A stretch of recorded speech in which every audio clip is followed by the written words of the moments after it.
A 737 vanishes from radar over one of the most remote jungles on Earth. The crash pushes investigators to the limit. On the first day, we had 8 snake bites, 3 broken legs, and 1 cardiac arrest. It's the worst accident in the history of Panama. Commercial aircraft just don't fall out of the sky. Dark theories emerge. Drug running airplanes out there. What about a bomb? They saw a big ball of fire. It was highly suspicious. An entire nation is demanding answers. We had this massive spread of parts that made no logical sense. Copa 201. Only one stunning conclusion can explain it. It was a big surprise to everybody. Come on! I think got this!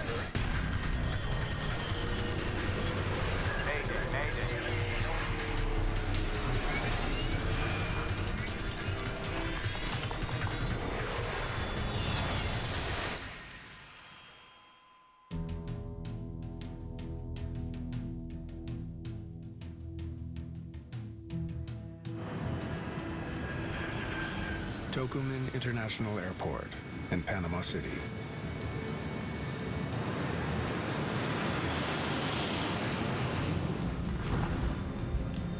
V1.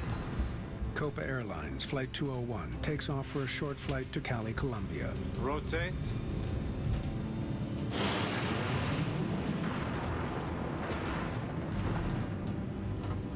Gear up. Captain Rafael Chial is Copa's most senior pilot. Today, he's monitoring the instruments. Set thrust to climb. First Officer Cesario Tejada is flying the plane.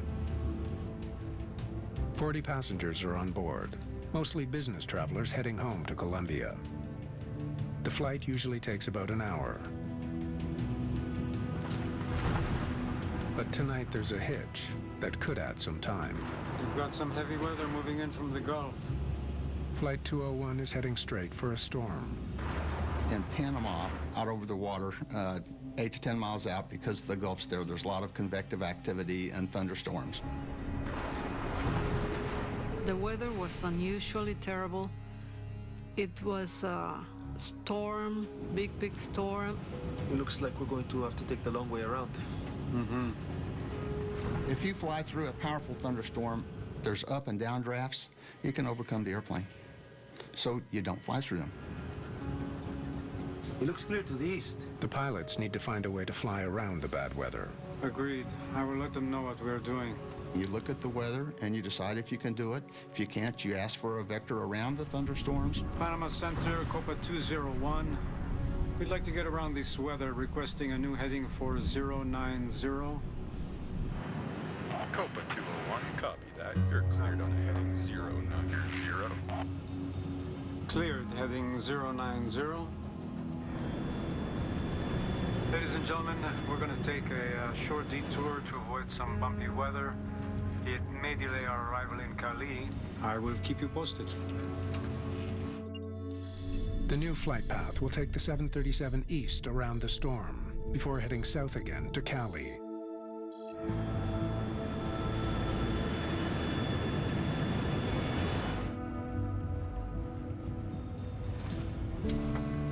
Panama Center, Copa 201. It's been 12 minutes since takeoff. Level at 250. The captain tells controllers he's reached cruising altitude, 25,000 feet. Minutes later, the plane disappears from radar. The controller tries the radio, but gets no response. If you're close to thunderstorms and in a lot of rain, there'll be static on the radio.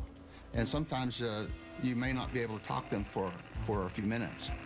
Graciela Ocana is one of the controllers on duty. The flight was leaving Panama airspace, entering Colombia airspace. Hopefully it's just interference from the storm. When the signal disappeared in the radar, I was worried what happened. The plane's last known location was over Panama's remote Darien Gap. Their last radar return was here, over the Darien jungle. The plane has vanished over an almost impenetrable jungle. If Copa 201 crashed here, just getting to the crash site will be a huge struggle. O'Connor reports the missing flight to aviation authorities. Hey, have you had any radio contact with Copa 201? Then comes the news she's been dreading. Early in the morning, I received a call from a radio station in Darien. Any survivors? Witnesses on the ground have reported a terrifying sight. During the night, they saw a big ball of fire falling from the sky. We had to find out where the aircraft was and if there was anyone alive they could save. The next day, searchers make their way to the crash site. But all 47 people on board are dead. Even if it's one person, it's a big loss. And it's a plane full of passengers. It's really terrible. In Panama City, air crash investigators set up a command post at a local flight school. Panama's Deputy Director of Civil Aviation, Jorge Rodriguez, is under enormous pressure to figure out what happened. The loss of such a large aircraft has left his country in shock. At that time, it was the first big accident of an air carrier of Panama. We lost 47 people on board, all dead. The bad weather leads to immediate speculation that the Copa pilots may have been overcome by a deadly storm. They reported a nasty weather in the Gulf of Panama at that time. I'm on any weather data for this entire area.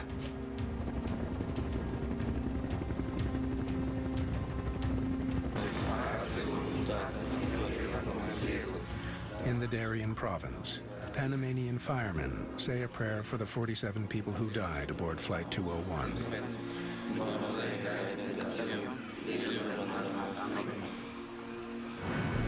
The search to understand why they died brings NTSB investigator Tom Howder to Panama City.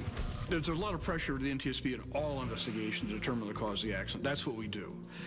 So certainly we want to know what happened, why, and we want to prevent another accident. That's our main mission.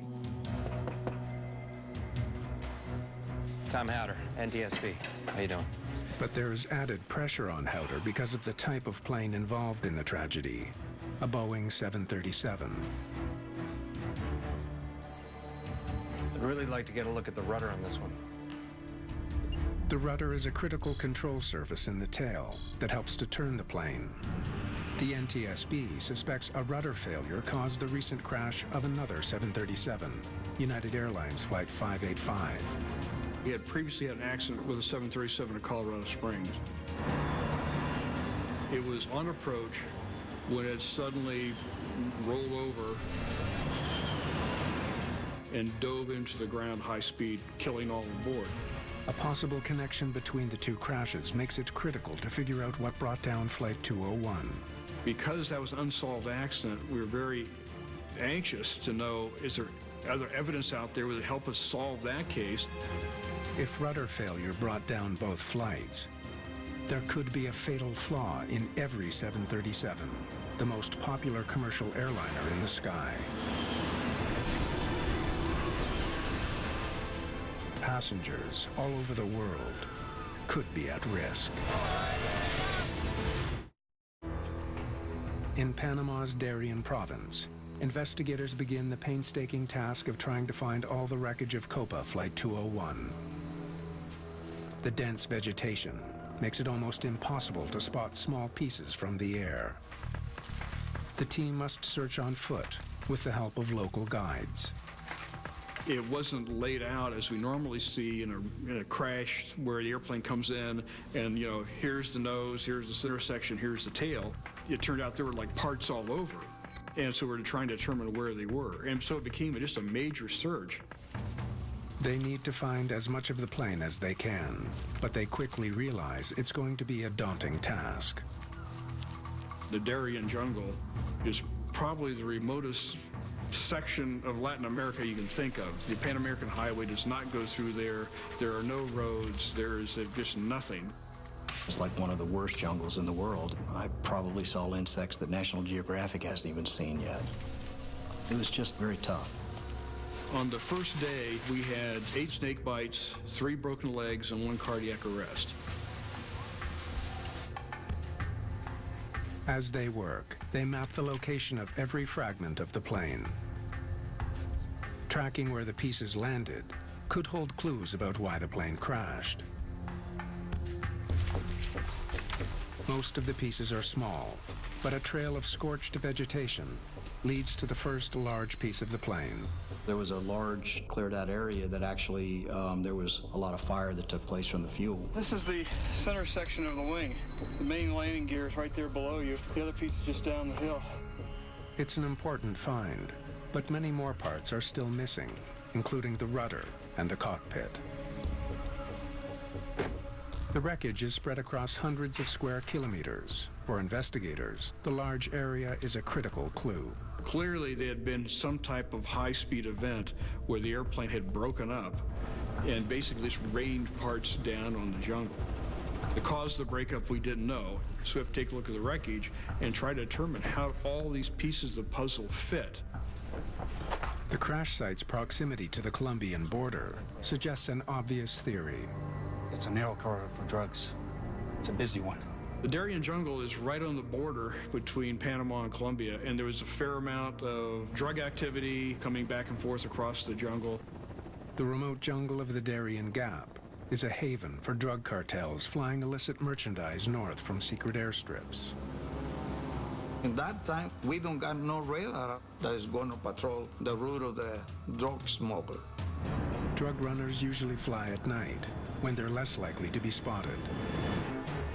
Panama Center, Copa 201. We'd like to get around this weather, requesting a new heading for 090.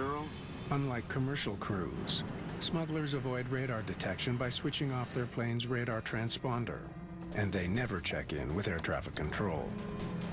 If he does not report, who will know that they are there?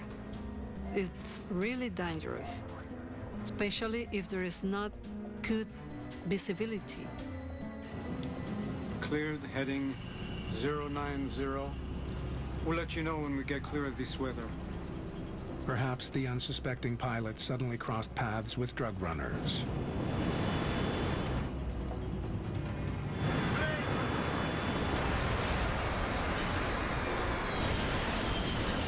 It would have been the last thing they ever saw.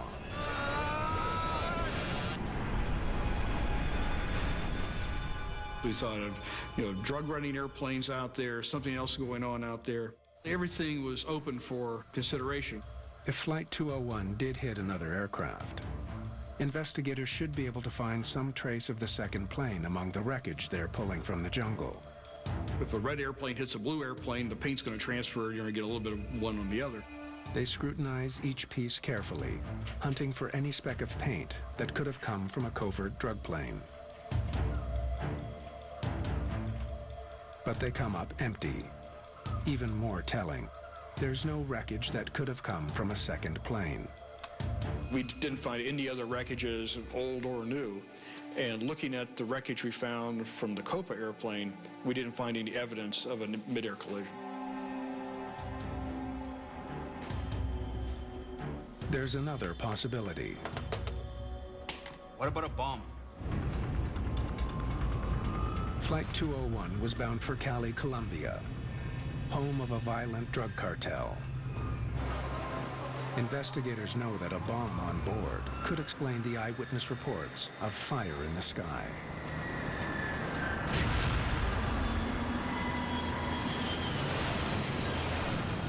Certainly we're interested in the possibility of an explosion. We brought an FAA explosive expert with us. Is it possible a bomb went off and caused the breakup of the airplane? Is it possible for something else? We needed to take a look at everything. Commercial aircraft just don't fall out of the sky, so those individuals putting the team together felt that it was highly suspicious and might be something in my area of expertise. Explosives expert Calvin Walbert begins his search for evidence of an onboard bomb. There's a tremendous amount of pressure because everybody wants that answer yesterday. He's looking for signature blast marks caused by the superheated gases from an explosion. There's indicators that you look for that will tell you that this is caused from an explosive event. It's not caused from just, a fire or fuel erupting or something like that. If there were a bomb, the telltale marks will most likely be found on metal debris. On something like aircraft aluminum, you would be looking for pitting and cratering, kind of like the surface of the moon. He carefully examines each piece. He finds burn marks, evidence of a fire, but there's no sign of an explosive detonation. The bomb theory is looking less likely, but it can't be ruled out completely until they carry out one final test. The dead are airlifted to Panama City, where the bodies will be X-rayed to check for embedded shrapnel. I'm looking for something that would be foreign to that human remains that is not part of the aircraft, that is not part of their personal effects, that it is something that would indicate that it was a bomb.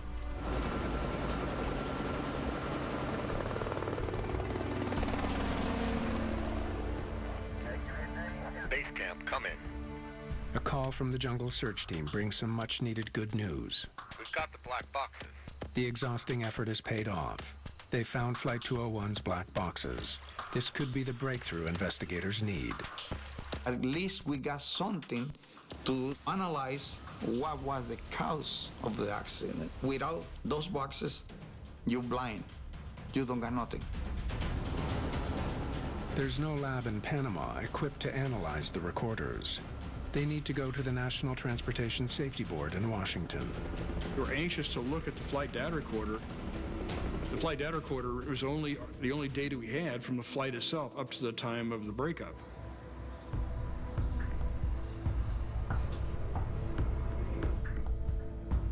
NTSB technicians work quickly to download the information stored on the two recorders. The flight data recorder tracks information like airspeed and heading. The flight data recorder is important because it's going to give all the parameters of the airplane during the flight. The voice recorder captures the sound of the pilot's conversation in the cockpit. We were hoping with the cockpit voice recorder, we'd get more information in terms of what the crew was saying, what was happening, right at the time of impact. The flight data recorder is in good condition. But that can't be said for the voice recorder. It was a big surprise to everybody. Somehow, the tape has snapped and come unspooled. My God, what a mess. The surprise was the tape was broke completely, like a black spaghetti. You just had a ball of Mylar tape. Investigators won't know what answers the tape holds unless they can somehow repair it. If the people from NTSB cannot put that tape to work, there was no way.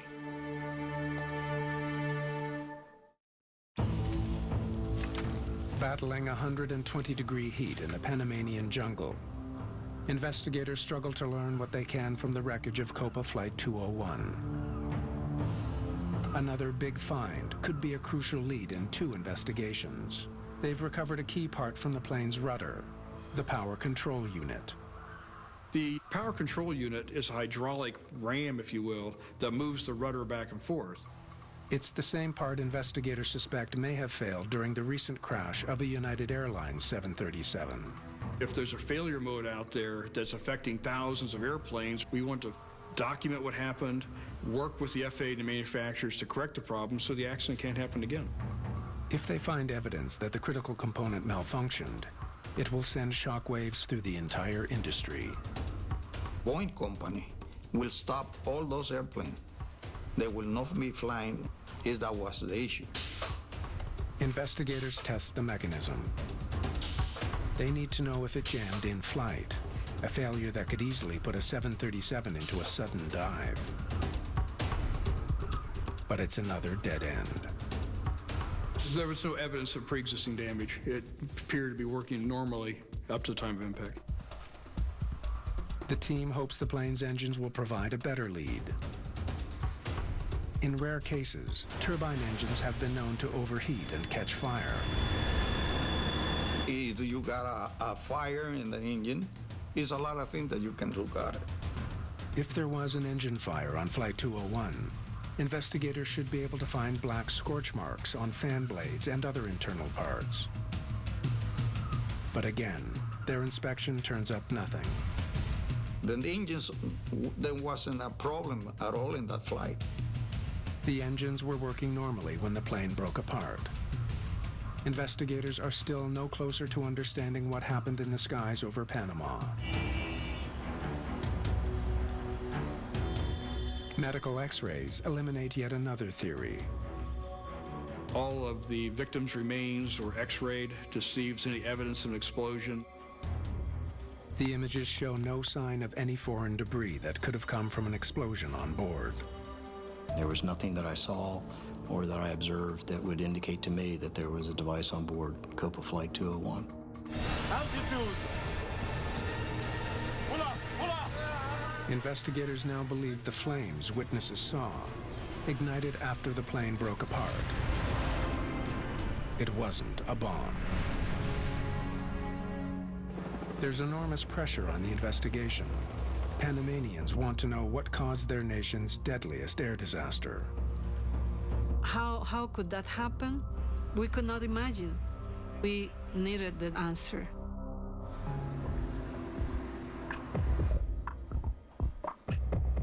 In Washington, there's renewed hope of finding answers in the cockpit voice recorder.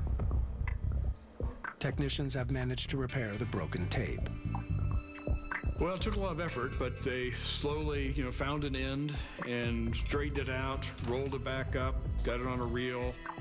Rodriguez can finally listen to the sounds captured in the cockpit. Copa 4129, you are cleared for takeoff. But what he hears reveals a stunning new problem. Cleared for takeoff, 4129. Okay, here we go. The recording is not from Flight 201. It's from a flight days earlier. The tape was already broken when Flight 201 took off. The tape was broke about 7 days before that accident. And that was the reason that recorder wasn't working at all. It's very unusual that it does not operate. I flew the airplane for many years. I don't recall ever having the cockpit voice recorder not work. The first funeral is for one of the 5 flight attendants. Many mourners are asking the same question as investigators. Why did this tragedy happen? It was like a nightmare that you wish you could wake up. You do not expect that to happen, even less in your country. The flight data is finally in the hands of investigators. It paints a terrifying picture. Flight 201 suddenly went into a catastrophic dive. The airplane started coming down from 25,000 feet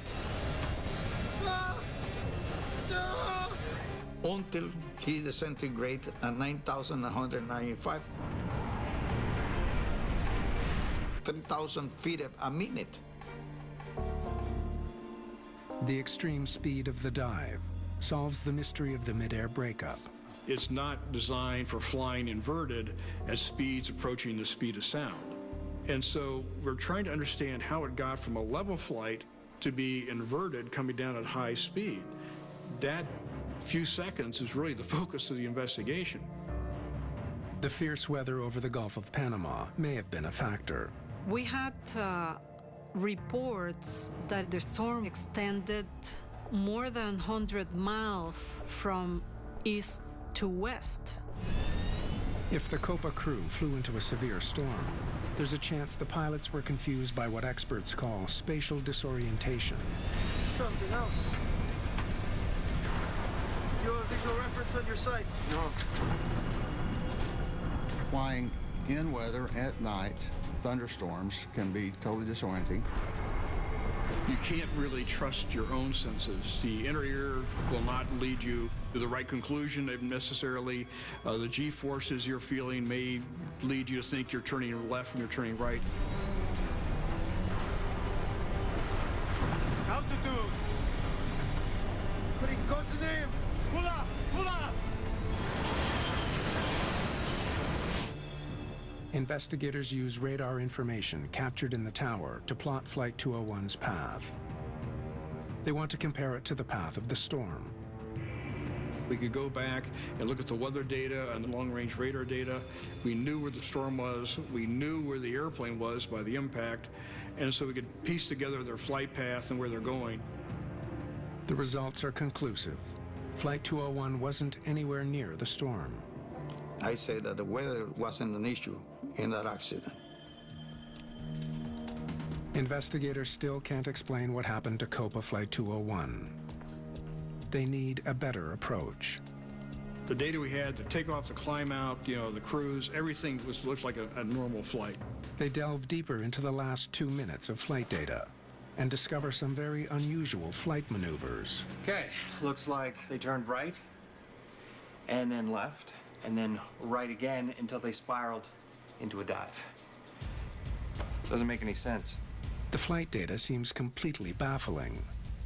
Could it hold the key to explaining why 47 people died on Copa 201?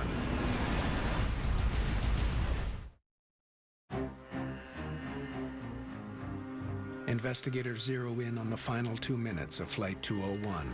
Let's have a look at this thing. They create an animation of the flight data. Everything's normal? That was abrupt? Hoping it will shed some light on how the 737 could have made such strange maneuvers. Should be correcting, it's not correcting. Whoa, what the heck's going on? But it only adds to the mystery. We would start seeing the aircraft, roll over into a bank angle, then suddenly snap back to level or vice versa. The strange motion is unlike anything an airliner usually does during flight. I was trying to understand how can the airplane maneuver the way it's doing, and that was causing quite a bit of problems because we couldn't make it fit.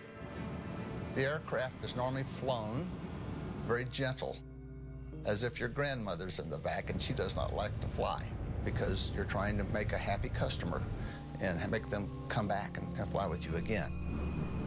Could the pilots have been incapacitated by drugs or a medical emergency? We've got to find that cockpit. There's no way to answer that question unless they can find the pilots' bodies and carry out forensic tests. So that was one of the main part of the investigation was we have to get the cockpit. Investigators are prepared for the hunt. Before going into the jungle, they examined a 737 just like the one that crashed. I thought, we're hunting around the jungle looking for parts and pieces. It might be nice to see what they look like intact. So when we came across them in the jungle, we'd have an idea of what we were really seeing.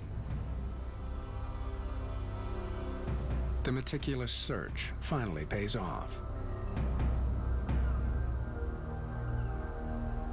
We found the cockpit in the base of the big tree. Like he hit the tree and stopped there.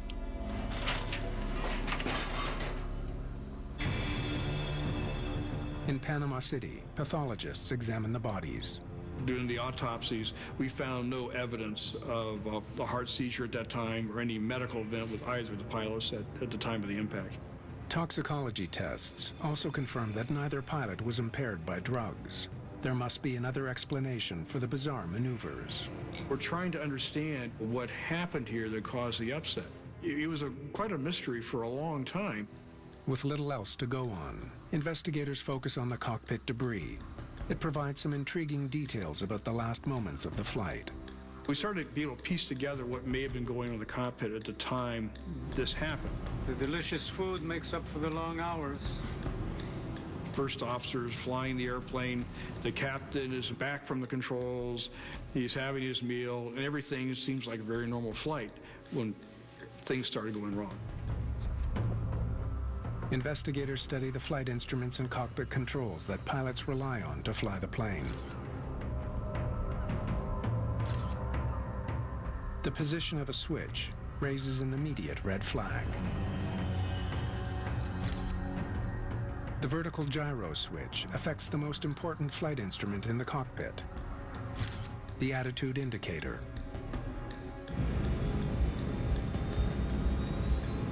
E1, rotate. Each pilot has his own attitude indicator. It shows him how the plane is positioned with respect to the horizon. The pilot's attitude indicator is like a ball. It shows bank angle, it shows pitch. It's the sole control of the aircraft, and without it, it would be very, very difficult to fly the airplane. Each attitude indicator is connected to its own sensor, called a vertical gyro, or VG. The gyros constantly measure the plane's attitude. If the gyros don't match, the pilots get a warning. Normally, you'll have the captain's attitude indicator powered by one gyro, and the first officer's attitude indicator powered by another gyro. If there's a problem with one gyro, the pilots can switch both indicators onto the other one. If one gyro goes bad, you don't want to have the pilot looking at bad data, so you switch them both over to the good data. It appears that's what happened. The gyro control switch has been positioned to feed both indicators from VG1, the captain's gyro. Looks like they're having trouble with the first officer's gyro. Both of them are reading data from the same gyro source, which makes you think that at some point, either it was selected that way or they didn't realize it's been selected that way, but they're both feeding data from the same source, which is unusual. Investigators could be on the verge of an important breakthrough. But they won't know for sure until they can test the flight instruments for any kind of malfunction. We basically removed all the components from the cockpit and shipped those back to the U.S. for examination. This could be their last chance to understand what happened to Flight 201.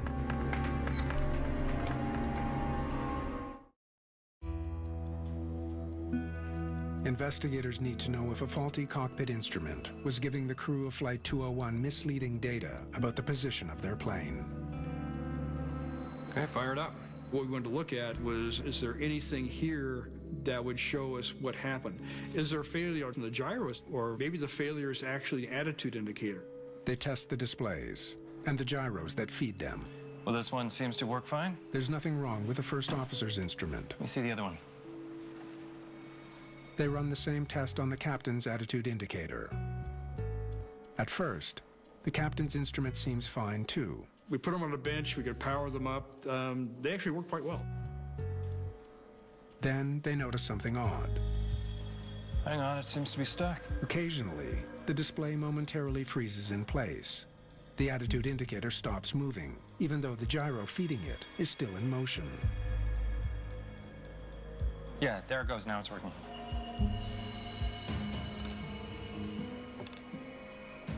Investigators need to know what's causing the failure. They test every wire connecting the display to the gyro. Oh. No wonder. Finally, they find the culprit. This wire is hanging by a thread. We found basically a break in the wire. It was intermittent. It was close enough that sometimes it would touch and sometimes it wouldn't. The discovery gives new meaning to the bizarre rolling motion captured by the flight data recorder. The captain's instrument and the flight recorder are both fed by the same gyro. The way the airplane is wired is what the captain is seeing on his attitude indicator is what's being recorded on the flight data recorder. Since the captain's gyro was broken, it was sending faulty roll data to the recorder. Copa 201 didn't really make any quick rolling maneuvers at all. Okay, let's see what the plane was really doing. By carefully analyzing other parameters on the flight data recorder, they managed to calculate its actual movements and reveal the plane's true motion. Making a visual of it where you could see what the data is showing and what the airplane's doing, that visual is extraordinarily helpful. The red image shows the bad data the pilots were seeing, while the solid image shows how Copa 201 was actually flying. They're trying to level the plane, but they're making it worse. You have the attitude indicator here stuck now, but the airplane's going the other direction. And then suddenly the attitude indicator gets power to it, unsticks, it goes back and mimics the airplane again. The pilot's ability to troubleshoot the problem was likely complicated by the intermittent nature of the failure. Go right. You need to go right. I am. What's it doing? If they're totally confused by their attitude indicator, they are making improper control inputs. When it sticks, the pilot's trying to correct that problem. And so he's trying to get the airplane level again, and he doesn't realize that all he's doing is making a problem worse in the wrong direction. He's looking at an instrument providing bad data, and unfortunately, in the period of time, he lost control of the aircraft. The plane rolls so far to the right, it becomes unrecoverable. Though the pilots don't know it, they're now falling from the sky. Once I got to this point, they didn't have a chance. But a puzzling question remains. It was the captain's gyro that failed in flight and started sending bad data. So why did the pilots select it? So the question is why they believed the captain's gyro was the good one. Why was it switched to that position? Because of that mistake, both pilots were seeing the wrong information. The accident wouldn't have happened had they been on VG2. What could have led the pilots to make such a lethal error? You want to know how are they trained for unusual events? What's their level of skill? How would they handle unusual situations? Are they trained for gyro failures? Okay, let's start. Investigators go into the type of flight simulator the Copa crew used for their 737 training. Climb to 25,000 and turn right.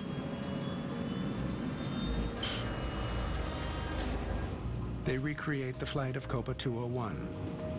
Now, trigger the failure. Including the malfunction of the captain's attitude indicator. Now, how'd you make the switch? Wait a minute, let me see that. That is not the same switch that was on Copa 201.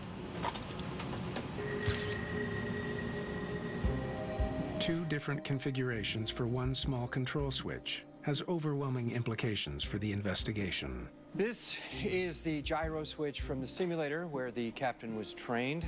Next slide, please. And this is the gyro switch from Copa 201. Now, can we get a close-up, please? All right, now let's see both. Wow, that's completely different. The cockpits, the simulator were dissimilar, and so it's possible to get confused thinking you were going to independent gyro source when you weren't. In the simulator, flipping the toggle to the left switches the captain's instrument to an auxiliary gyro, independent of the other two. On Flight 201, flipping the switch to the left puts both instruments on the captain's malfunctioning gyro. Panama Center, Copa 201, level at 250. Roger that, 201. With no voice recording from the cockpit of Copa 201, investigators will never know for certain who flipped the switch the wrong way. But they finally collected enough evidence to build a compelling theory of how the flight went so horribly wrong.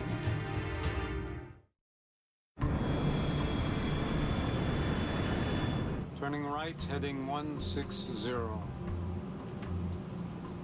After diverting around the storm, the crew of Copa Flight 201 needs to turn right to get back on course.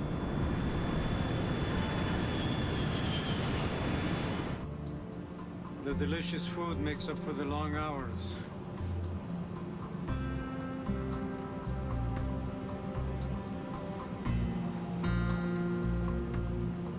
Well clear of the storm now. As the plane levels out, an error flag warns there's a problem with the captain's attitude indicator.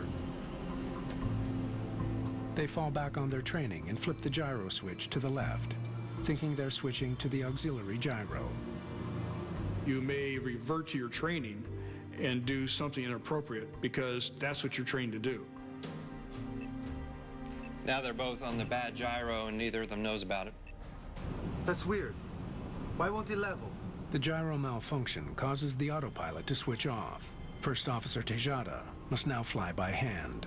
He turns his wheel to level the wings, His frozen instrument makes it look like the plane isn't responding, so he continues to turn the controls, sending the plane further and further to the left. He's trying to correct a problem he's seen on his instrument. He's taught, follow your instruments, believe in the instruments. He's actually making the problem a lot worse. The pilots have no way of sensing their error. It's too dark to see anything outside that could help orient them. In the middle of the night, you don't have the horizon. You lose the horizon, you don't know where you are.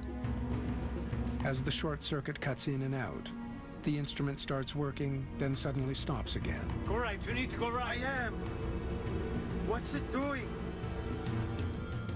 Now he sees a left bank, so he's trying to correct it by banking right. In the cabin, there's little sign of trouble. The barrel roll maneuver was fairly smooth. There was 1G. So I doubt the passengers really realized the impending danger until the airplane was essentially inverted and started to come through, and then it would have happened very quickly. Altitude! What in God's name? Pull up! Pull up! In between the two pilots, there's a third standby attitude indicator, fed by its own independent gyro. By comparing the two main indicators to the standby, pilots can quickly determine which one of the main indicators is faulty.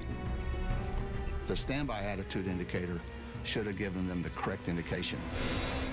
Why the pilots didn't use the standby remains a mystery. Had they looked at the standby and it was said there's something really wrong here, that just didn't happen. By the time the pilots realize they're in a dive, I'm trying, Captain! It's too late.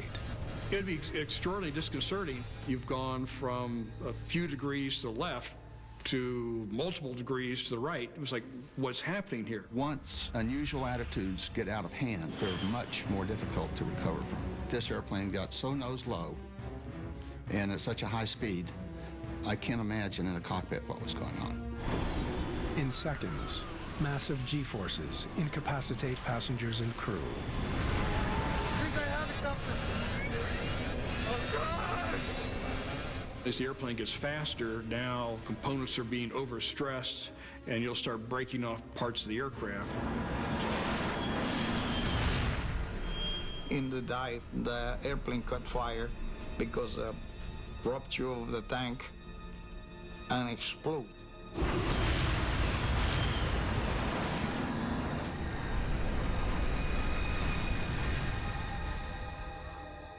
We're so sorry that